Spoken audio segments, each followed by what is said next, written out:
Hi guys, welcome back to Snakes and Adders educational series. Today we're going to look at beginner snakes. We did a video the other day that discussed hardiness, and one of the things that people seem to almost balk at was the suggestion that a snake would be viewed as a beginner snake, and I found that strange, and I thought it's probably best for me to explain the reason I use that terminology and in my head what that means. We were accused of it potentially meaning that there was a throwaway connotation to the name, that people would chuck them away and trade up. It's not what I meant at all. What I wanted to try and make clear was that these animals are fantastically hardy and rewarding and wonderful snakes to keep that will live in excess of 20 years. And a snake is for life, not just while it's convenient. We certainly wouldn't support the idea of people trading up willy-nilly. And that also said, people seem to forget that we're a shop. For the past 15 years, Snakes and Adders, myself and Paul, we've had people walk through the door, actively seek advice about what species would be best for them. So I do find it slightly strange that to offer that advice by means of a video would be challenged in the way it was, particularly with the hardiness video. But to that end, we're going to explore it a bit more. When we think about beginner snakes, the variables or qualities that we look for in a snake invariably are the same, and they're the sort of things that people that would walk through the door, mum and dad are buying a snake for their son or their daughter, they're not quite as invested in the snake idea as the kids are. They certainly don't want the kids to suffer any heartache or problems from keeping the pet, but they want it to be a success. They don't want them to push themselves too far. They don't want it to be too much of a challenge. They want it to be a suitable pet. They don't want it to grow to 18 foot long. There's a list of things. So mine and Paul's chief variable is hardiness, the one in the middle. But also what people seem to worry about a lot is temperament, and that is how tame an animal is. And it isn't necessarily how tame they are born, it's how tame they will become with handling. It's fair to say that all reptiles are born relatively wild, with no pre-learnt trust in humans, and you've got to build that up. It doesn't happen overnight. You've got to handle them and you've got to work with them. Territoriality. So some people would think that would probably tie in with temperament, but in truth, certain snakes will be quite territorial or even defensive in the viv. They may enter into flight or fight mode, so they'll try and run away, or they might stand and deliver and S up when you first enter the tank. But once they're removed from the tank, these behaviours can actually subside or completely disappear, and then a tame snake with an excellent temperament will show through. So we can't always judge them both at the same time. Adult size, so this is a weird one, but we've got to try and judge this based on what the majority of beginners want when they walk through the door here at Snakes and Adders. And there's sort of like a Goldilocks size, not too small, not too big, just right. And that just right bracket is anything from 75 centimetres to 140, 150 centimetres. If we start going smaller than that, then potentially the snakes, as when they're first born, might prefer frogs or lizards, which makes them more difficult to raise and establish. If we go above the 140, 150 centimetres, then this can be quite an impressive sized snake, and this could lead to maybe keepers being slightly intimidated, certainly beginners or novices that don't really know the score with animals. So therefore, we'd be slightly more reticent, but not that the snakes aren't necessarily any more difficult to keep. Appetite, ease of feeding. So another chief concern amongst novices is, how well will it feed? Do I need to panic if it won't feed? Are there any problems? Etc, etc. And then we judge each of these variables out of 10. 1 is terrible, 10 is perfect, and the snakes are going to be somewhere in between. So when we were working on a beginner snakes flip chart that we produced for the page a few months back, we worked with about 70, 72 species, subspecies of snake. And what we've done is put them into a score matrix with these variables in place. We add all 5 together, divide by 5, and we turn the end number into a percentage. So it's out of 100%, the suitability score for a beginner. So, before we go any further, this is conjecture, this is opinion, this is my opinion, this is Paul's opinion, this is based on experience, our experience, which is personal to us. Somebody else's experience will be totally different. There will be species that you think, why haven't they mentioned that? How ridiculous. Put it in the comments what your species is that you think should have been included and your personal experiences. I'm more than happy for this to be a discussion. This is not final. It really is conjecture, it is opinion. But we need to start somewhere when it comes to the guidance and getting people going on the snakes. So, without further ado, let's begin. So, coming in 10th place, we've got a three-way split. We've got Russian and Amur rat snakes. These are Elafi shrenki and Elafi animala. With temperament 8.5, territoriality 8, hardiness 10, adult size 5.5, appetite 9.5. Standout comments there. Hardiness, where they're from, these snakes are bomb-proof. They'll put up with all sorts. They're superb. Their temperament is very, very good. Their appetite is excellent, but these are quite large snakes, a heavy built, 6.5 feet in length. Next in, common and checkered garter snakes. So Tamnophis satalis and Tamnophis, what is it now? Marcianus for the checkers. Temperament 8, territoriality 7, hardiness 9, adult size 10, appetite 7.5. Notes there, adult size perfect. We're talking 110, 120 centimetres, top whack. They feed readily. We can give them a mix of diet, and they take fish meat. We've got to be careful about creating deficiencies, so make sure you research which fishes to feed them. Their temperament's pretty even, although they may be quite quick and wriggly when you first go in, hence the territoriality score being slightly lower. The third way split is for the speckled desert and Apalachicola king snakes. So we would know these as Lampropeltis getulus holbrooki, Lampropeltis getulus splendida, and Lampropeltis getulus meansii, or goinai, which is what it was classed as before. And these all came out with the same score at 83%. An 8.5 on temperament, 6.5 on territoriality, so they might be a little more defensive in the viv. Hardiness, pretty much bomb-proof. Adult size 8, they're all going to be around the 5 foot mark, I would think. And appetite, it's a king snake. They feed like mad. Can't get enough down their necks. But they're not quite as sharp with the food as Calis and Floridas and Mexican blacks. But they came lower rated because of potential temperament and territoriality issues. So let's move on to 9th place.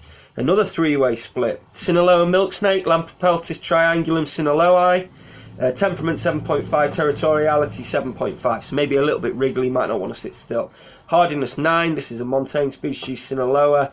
And adult size perfect, 120 centimetres, 10 out of 10. Appetite 8 out of 10, maybe slightly more nervous as babies, but they soon calm down. Plains garter snake, Tamnophis radix, also known as radix garter snakes. Temperament 8, territoriality 7. So again, bit of a wriggle arse, but you know, once you work with them and handle them, they should calm down just fine. Hardiness, the Great Plains is no easy place to live. That's a 9 out of 10. Adult size 9.5, again 120 centimetres, maybe just slightly more. And appetite 8.5. They're great feeders, and the plains garters, being slightly more independent from water sources, will also naturally take quite a higher proportion of mammalian prey than the other garters, which is good. Personal favourite of mine, Japanese rat snake, Elafi climacophora. Temperament 8.5, territoriality 8, hardiness 9.5, adult size 7.5, appetite 8.5. So what cost that is the fact that it comes up to about 6 feet in length. But apart from that, this is a really good snake, a superb snake, and one to look out for is called the Kunishira Island Japanese rat snake, which is a wonderful blue-green, which is absolutely fantastic. So now we move on to 8th place, once I can get hold of the card. There we go. Another three-way split. Now there's going to be a surprise here. The amount of people that will be spitting their coffee out all over their computer screens or their phones.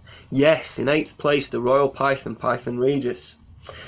Temperament 9.5, territoriality 9.5, so two almost perfect scores with regards to how calm and laid back they are. Hardiness 7. So this is what costs us. This is an equatorial snake. And when we had to sit and think about the amount of species covered here that we're considering for the beginner, and the amount that we see that potentially show illnesses or problems, the most common illness being respiratory infection or pneumonias, royal pythons are up there, I'm afraid. You know, I could like to get away from it, but I can't. An equatorial snake from Ghana with a pretty tight bandwidth of day-night high and nighttime low, that does not make for a hardy snake. Now, whilst they are forgiving and we can bring them back round, as long as they're maintained correctly, they're problem-free. It's when we make mistakes that problems arise, hence the score. I mean, this is still a very healthy 85%. So this is not like we're only missing out on 15% from the top part. Adult size 9 at around 140, 150 centimetres. Appetite 7.5. The reason that they didn't score higher there is, as many people will know who've kept royal pythons for a few years, if you keep males and they become sexually mature, they fast, and this is a problem for the stress levels of novices and beginners who don't understand the seasonal changes of royal pythons. Also on the the three-way split for 8th place, children's python, Antaresia childreni, temperament 8.5, territoriality 7. They may stand and deliver a bit more. They may even be a little bitey as babies, but it's quite hilarious because they're all of about 18 centimetres long. Hardiness 8.5, adult size 10, 3 foot, perfect. Appetite 8.5. I may have even been slightly stingy with the appetite, but getting them feeding initially as babies can be a little bit challenging. They don't always want to take unscented pinks. Once they're established in feeding, they do fine. And then the last part for the eighth place is Nelson's milk snake, Lampropeltis triangulum nelsoni, and the Mountain Kings, which are Lampropeltis pyromelana, both came out with the same score again at 85%, which is temperament 8, territoriality 7.5, hardiness 9, adult size 10, around 110 centimetres apiece, and appetite 8. So yes, they're great snakes, fabulous. Where they're from, they're quite exposed, so they can put up with a fair bit with regards to variability in temperature. Superb animals. So let's move on. 7th, another three-way split. We got Kenyan and rough-scaled sandboas. So these are Gongulophis colubrinus and Gongulophis conicus. Temperament 9.5. They're really laid back, really chill. Territoriality 8, you might find that they whip or knock you with their body. They might flounce a bit when you first touch them, but this dissipates once they're out. Hardiness 8, adult size 10, about, for the females, around 60 centimetres, 65 centimetres, for the boys 45 centimetres. So they are small, but they're heavy set and they feed readily on mice. Again, just getting them going as tiny babies might be slightly more of an issue, but a very respectable 86%. Prairie king snakes, one of my favourite kings. So this is Lampropeltis calligaster. Temperament 8.5, territoriality 7.5, might whip a bit when you first go in, but generally wonderful to hold. Hardiness 9.5, prairie, it's exposed, and yeah, they can take a fair bit in variability. Adult size 8, a heavy set, a very heavy set, 4 foot. Appetite 9.5, it's a king, it rarely misses a meal. African house snakes. So some people still list these as Boedon, others list them as Lamprophis, Fulignosus, and there's Olivaceus, and there's another one I can't remember off the top of my head. These are wonderful snakes, highly prolific, can produce 5 or 6 litters a year. Temperament 7.5, territoriality 7. So that's probably the weakest link there. They might be a bit whippy and quick, but with work they will calm down. And remember that every one of the snakes listed here has the possibility of earning a 10 in any of these variables. Any of them could make me a liar, and some people will be like, oh man, I'd come higher than that. Quite possibly, but this is working on the law of averages based on the stuff we've kept, and this is for an open discussion so that you can join in and add your 2 penneth, which we want. Hardiness 9, adult size 10, around 4 feet, perfect. Adult and appetite 9.5. African house snakes are prodigious feeders. They love their food. Even as babies, they're really good feeders. Okay, so 6th place, first time we've had a single animal listed. Pueblan milk snake, Lamprepeltis triangulum campbelli, temperament 8, territoriality 8, hardiness 9, adult size 10, appetite 8.5, overall score 87%. That is a very strong contender for an excellent beginner species. They are probably the slowest and easiest to work with of all the milk snakes. They are very chunkily built. They're wonderful animals. They come in a range of different colour types, and the apricots are particularly attractive. Moving on to 5th place, the Mexicana complex of kings, or what used to be anyway. San Luis Potosi king, Nuevo Leon king, and the Durango king. So these are Lamprepeltis mexicana, Lamprepeltis mexicana theri, and Lamprepeltis mexicana greeri. Yes, I know there's been some changes on Latin name. I can't remember the new version, so you'll have to put up with them. Temperament 9, territoriality 8.5, hardiness 9, adult size 10, appetite 7.5, overall score of 88%. Absolutely wonderful group. Really, really good. Beautiful colours. They keep the definition in the colours and bands, and they're just super attractive. Just the perfect size as well, about 3.5 feet long. They are from exposed regions of Mexico, montane areas. They can put up with all sorts in temperature changes from extreme heat to extreme cold, making them a really, really strong contender for a beginner snake. Next, 4th place. These used to be classed in with the previous group that we just mentioned. These are grey-banded king snakes, Lamprepeltis alterna. Holy moly, this is a pretty snake. Absolutely bloody stunning. Temperament 9, territoriality 8.5, hardiness 9, adult size 10, and appetite 8. Overall score 89%. These are slower, calmer, slightly easier to control than the Mexican kings that we just mentioned. They're slightly bigger at around 120 centimetres. And a sight to behold. They really are wonderful snakes and highly sought after. There's still quite a lot of locality demand for these, where people want specific locales. I just think that these are wonderful, and we're talking about real small incremental steps in improvement here. Any of these sort of top 6, top 7 snakes would just be great choices.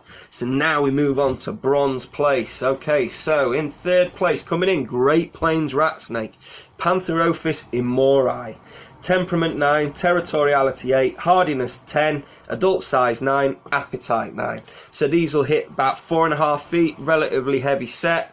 Their appetite is excellent. Their hardiness is excellent, again because they're from the Great Plains. Territoriality, not much to speak of really. They're relatively calm in the vivarium and superb to pick up. Temperament, superb. Work with them regularly. They're one of the tamest snakes going. Cannot recommend them enough. These used to be a cousin of the corn snake. Previously they were Pantherophis guttatus imori. Now they're just Pantherophis imori. They've been given their own species-specific status. Okay, so the silver medal goes to the Stepes or Dionys rat snake, which is Elafi Dione, which is an incredibly hardy snake from Mongolia, China, Russia, Kazakhstan. And as a result of those harsh countries to originate from, hardiness 10, temperament 9, territoriality 8.5, adult size 10 at between 90 and 110 centimetres, and appetite 9. Overall score 93%. That's pretty impressive.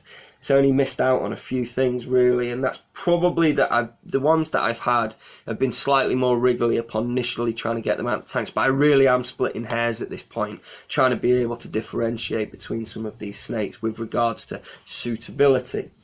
And it's for that reason that the reason that we're doing this, the reason that we're promoting the animals that we are in this list, for the beginners, for the uninitiated, for the novice, or for people who just want educating about what there is out there and maybe being able to make some different choices, because of the breeding successes of the corn snake and the royal python over the past 2 decades. There's been a contraction in diversity available to the hobby. People aren't working with these wonderful species as widely as they used to, and they used to be very commonly available within collections, and nowadays they're getting harder and harder to find. And without us promoting the diversity to come back, there is the potential for some of these species to just simply disappear because people aren't working with them. So people will get the impression that I'm anti-royal or anti-corn, or I have a problem with them, and through honesty and through looking at the law of averages of the things that I've kept, first place had to go to the corn snake. And anybody who knows me will know that that doesn't come easily. It's not something that rolls off my tongue. But if I'm being honest, a temperament of 9.5, a territoriality of 9.5. So these are level pegging with the royal, two of the tamest snakes and least territorial snakes. But where it starts to pip the royal, hardiness 9. So they're pretty much bomb-proof. There's only the stuff that's really from the harsh environments that's going to give these a run for their money in the hardiness stakes. They're one of the most widely bred and most generations deep into captivity, and as close as we're going to ever get to a domesticated species. Adult size 9.5, so maybe 5 feet at a push, usually about 4.5 feet. Appetite 9.5. They're ready feeders, they feed great, and we don't really have any problems. An overall score of 94%. I hope you found that interesting. It's maybe a slightly different way to look at the way that we create rationale for being able to recommend beginner species. It isn't because we want you to throw these snakes away, it's because we want you to work with these snakes and breed these snakes for future generations of keepers so that they don't disappear. Maybe try to not focus so much on the word beginner snake, just great snake, suitable for kids, suitable for families, not going to reach 18 feet and need feeding piglets. It's not sizist, it's just common sense, you know. Let's try and be sensible. We'll keep the videos coming. I hope you enjoyed that. I certainly enjoyed putting the list together for you. We'll be back with more again soon. And from me and Paul at Snakes and Adders, peace.